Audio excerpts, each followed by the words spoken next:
পূজা, কালকে স্যার যে নোটটা লিখেছিল ওটা দে তো, সেকেন্ড প্যারাটা লিখে তোকে দিয়ে দিচ্ছি। না রে, আমার মা খুব বকবে। তোর মা বকবে? তোর মা কি করে জানবে? আমি এক্ষুনি লিখে তোকে দিয়ে দেবো। না রে।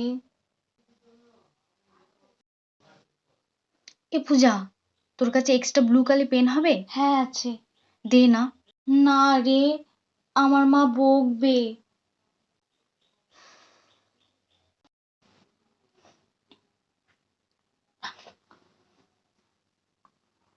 এই সোনালি, হুম, দেখ না আমার চোখে কি পড়েছে, একটুখানি বার করে দে না। না রে, আমার মা বকবে।